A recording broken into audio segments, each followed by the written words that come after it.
Donc, ça a provoqué, comme Louis le Grand, ça a provoqué une polarisation, une cristallisation idéologique. Et c'est ça, moi, que je trouve intéressant à remarquer dans ces deux épisodes, qui sont en fait les deux moments les plus forts de tension, mais qui illustrent une évolution générale qui a existé à toutes les époques.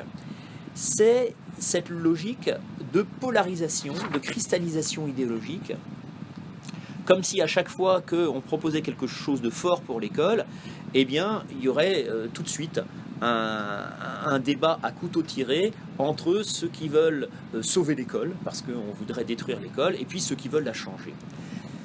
Une polémique qui fait vendre beaucoup de papier, puisqu'il y a plein de livres qui sont parus. Pareil, à l'époque d'Allègre, il y a plein de livres qui sont sortis aussi. Ça a très très bien marché. Il y a des éditeurs qui ont dû gagner énormément d'argent, parce que certains se sont très très bien vendus.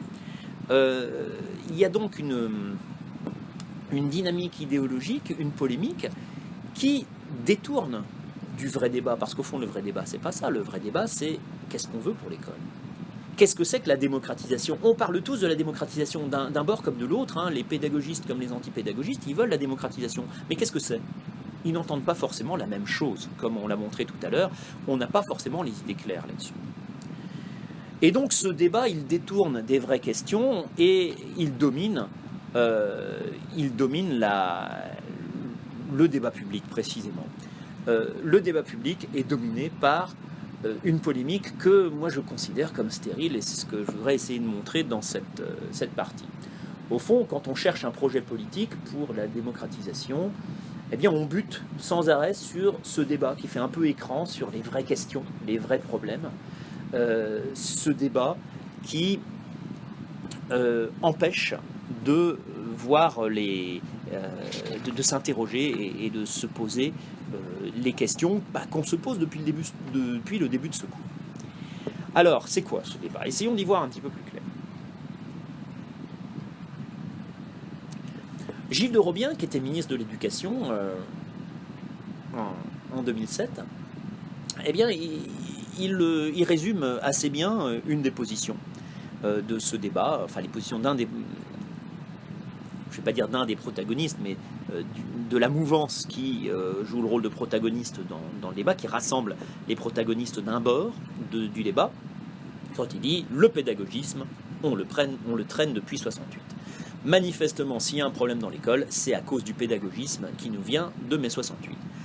Et ça continue, puisque vous voyez que lorsque Jean-Michel Blanquer fait une déclaration, alors Jean-Michel Blanquer, il a utilisé l'expression, mais il évite de trop l'utiliser quand même.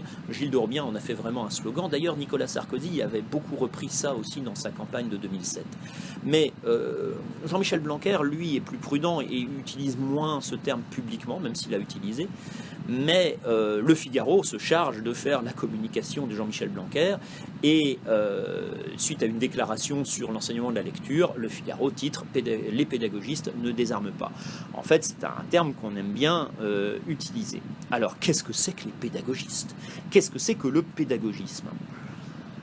Eh bien, en fait, moi j'ai beaucoup cherché dans les déclarations des antipédagogistes, qu'ils soient politiques, intellectuels, dans tous leurs livres, leurs articles, ils ont beaucoup produit, et j'ai beaucoup de mal à trouver une définition du pédagogisme. En fait, alors, le pédagogisme, ce serait ce qui est dénoncé, alors depuis 84, depuis la vague de pamphlets à l'époque de Legrand, mais même aussi depuis 71, le pédagogisme, ça serait vraisemblablement une idéologie qui encouragerait les enseignants, les administrateurs, enfin l'école, qui encouragerait à donner le pouvoir aux élèves, déjà.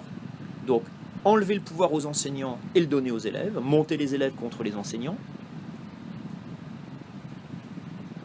ou du moins faciliter les choses pour les élèves, faire en sorte que les élèves fassent un peu ce qu'ils veulent. Donc voilà, donner le pouvoir aux élèves d'une part, et en même temps renoncer à l'étude de savoir intellectuel ambitieux. Voilà, ça serait à peu près ça. Il y aurait deux branches dans le pédagogisme. À la fois demander qu'on donne le pouvoir aux élèves et demander qu'on renonce, qu'on abandonne l'étude de savoir ambitieux qui serait trop compliqué, trop difficile ou pas en phase avec la modernité ou pas adapté à l'économie d'aujourd'hui. Enfin bon, pourrait trouver plein de raisons, et ça rejoint la manifestation. Vous voyez, le Figaro avait fait sa une, Rabelais inutile, on renonce à enseigner Rabelais, on renonce à enseigner les savoirs, et on va faciliter les choses, on va alléger les programmes, alléger les cours, on va surnoter, bon. Et la dénonciation du pédagogisme affirme que si l'école a des problèmes, c'est justement à cause de cette idéologie.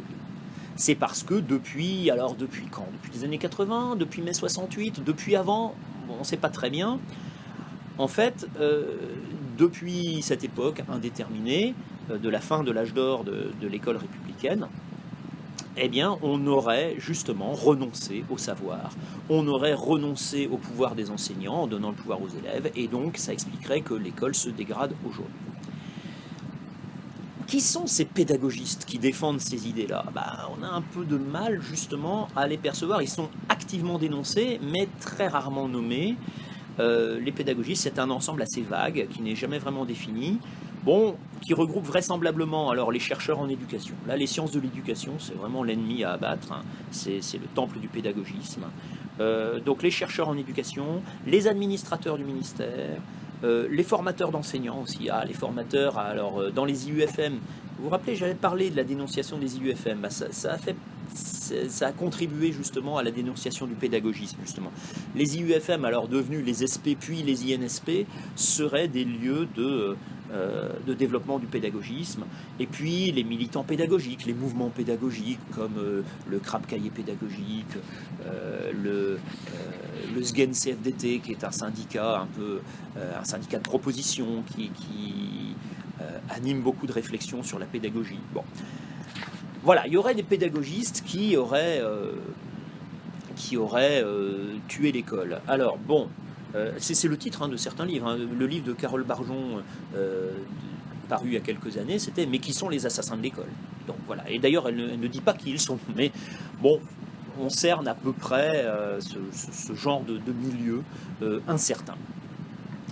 C'est pas nouveau, en fait, c'est pas depuis les années 60. Le débat a vraiment rebondi ces 50 dernières années, mais en fait, il existait déjà au 19e siècle et au début du 20e siècle, même si, il n'avait pas exactement la même forme, on n'utilisait pas le terme pédagogisme.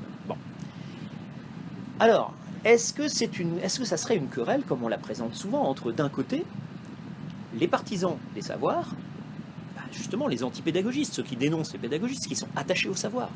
D'un côté les partisans du savoir, et de l'autre côté les partisans de la pédagogie. En fait, non, pas vraiment. Parce que c'est un débat qui n'est pas un débat binaire, c'est pas un débat égalitaire et symétrique. Il n'y a pas d'un côté les partisans des savoirs et de l'autre les partisans de la pédagogie. D'ailleurs, je vois mal comment on pourrait opposer les savoirs et la pédagogie. On ne fait pas de pédagogie sans savoir. Et puis, avoir du savoir à l'école, ça ne sert à rien si on n'a pas de pédagogie pour l'enseigner. Donc, voilà, cette opposition-là n'a pas vraiment de sens. Et pourtant, c'est toujours comme ça qu'on la présente, les partisans des savoirs contre les partisans de la pédagogie. En fait, on se rend compte que c'est une querelle dissymétrique. Il y a d'un côté une attaque contre les pédagogistes, et de l'autre, les pédagogistes, quand ils interviennent, c'est toujours pour se défendre, en fait, parce qu'on les a attaqués. Mais on est face ici à un débat qui est parfaitement dissymétrique entre un discours d'accusation et puis de l'autre, ce qu'on appelle les pédagogistes, qui consacrent toute leur énergie à se justifier, à se défendre, à dire « mais non, j'ai pas dit ça, mais enfin, regardez ce que j'ai écrit, je cite », et ils perdent leur énergie à ça, alors que leur énergie, ils aimeraient la consacrer à faire des propositions pour changer l'école. Donc, ce qui anime ce débat, c'est pas au fond une opposition entre deux camps, c'est plutôt un discours, le discours antipédagogiste, qui provoque le débat. Ça part toujours d'accusations de la part des antipédagogistes. Et ce discours, en fait, il est caractérisé par un refus, déjà, de prendre en compte la recherche en éducation. La recherche en éducation est toujours dénoncée par les antipédagogistes. Il se caractérise aussi par son absence de proposition. Le discours antipédagogiste n'est pas un discours de proposition. D'ailleurs, ils le disent eux-mêmes, ils ne cherchent pas forcément à faire des propositions. Ce qu'ils cherchent, c'est à alerter. C'est un discours d'alerte, c'est un discours de dénonciation, un discours même de déploration. Dire, rien ne va plus, le niveau baisse, catastrophe, c'est à cause d'un tel, c'est à cause de machin. Bon. Alors, à quoi il sert ce discours, au fond? Il sert peut-être surtout à revaloriser des intellectuels. Des intellectuels, on a parlé de Jean-Claude Milner, de Jacqueline de Romy, Alain Finkielkraut est quelqu'un qui est très actif dans cette dénonciation, dans le développement du discours antipédagogiste. Des intellectuels prestigieux, titrés, qui sentent que leur reconnaissance dans le champ intellectuel est un peu menacée par des gens qui semblent mieux connaître l'école qu'eux. C'est vrai que ceux qu'ils appellent les pédagogistes, c'est toujours des gens qui sont impliqués dans la recherche en éducation, ou qui sont impliqués dans l'éducation prioritaire, qui sont sur le terrain, et qui n'ont pas tous les titres, tous les diplômes des intellectuels prestigieux, mais qui, au bout du compte, connaissent l'école, mieux qu'eux. Alors que ces intellectuels, ils ont fondé leur identité sociale, sur leur connaissance de l'école. Parce que justement, ils ont eu un parcours scolaire brillant, ils ont fait Normal Sup, ils sont allés dans les meilleures écoles, ils ont eu les plus hauts diplômes, ils ont atteint les plus hauts niveaux académiques, et ils voient ce monde qu'ils sont censés connaître et qui fondent leur identité sociale, ils voient ce monde colonisé par des gens qui parlent un langage qu'ils ne comprennent pas, parce que oui, la pédagogie, il y a forcément une part de technique dans la pédagogie, et ces gens qui prétendent connaître l'école mieux qu'eux. Donc, le discours antipédagogiste, au fond, c'est peut-être plus un moyen de se rassurer de la part d'un certain nombre d'intellectuels, un moyen de se rassurer, de se redonner des certitudes, parce que c'est vrai que le monde intellectuel, aujourd'hui, sent sa position un peu menacée dans une société qui s'intéresse surtout au zapping télévisuel ou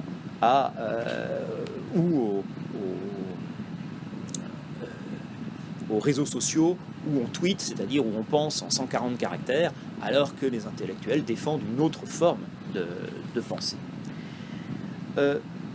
Ce discours antipédagogiste a un avantage, c'est-à-dire que pour les politiques, il offre une possibilité de dénoncer, et la dénonciation fait partie du débat politique.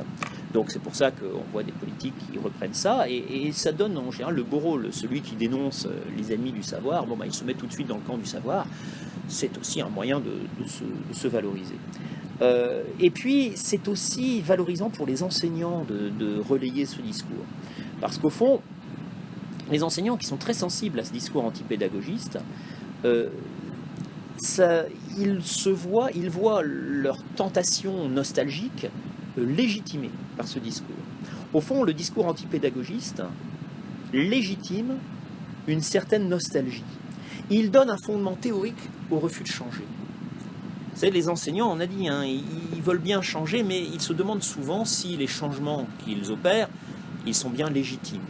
Si ces changements, on ne les fait pas un peu à contre-cœur, parce que un peu contraint et forcé. Et si il faut vraiment accepter ces changements. Eh bien là, ils voient des livres très bien écrits par des gens qui ont une véritable autorité morale, par des grands intellectuels, qui disent, eh bien non, il ne faut pas changer. Justement, repliez-vous sur le cœur de votre métier, vous êtes des enseignants, c'est-à-dire que vous êtes des scientifiques, vous êtes des savants, et vous devez vous replier sur cette identité et arrêter de chercher à vous impliquer dans la vie de l'établissement, dans le suivi des élèves, vous perdez votre temps, vous dénaturez votre métier. Et bien sûr, beaucoup d'enseignants ne savent pas trop comment se positionner par rapport à ça, parce que je vous rappelle que le statut et la norme sont en contradiction, donc ils se débattent au milieu de cette contradiction. Et dans les moments de crise, dans les moments de doute, eh bien, ils peuvent se sentir confortés et rassurés par ce discours qui les valorise en tant que savants et qui refuse la nouvelle norme et qui se replie sur une autre norme qui est celle qui semble un peu plus conforme au statut tel qu'il est et qu'il a du mal à changer.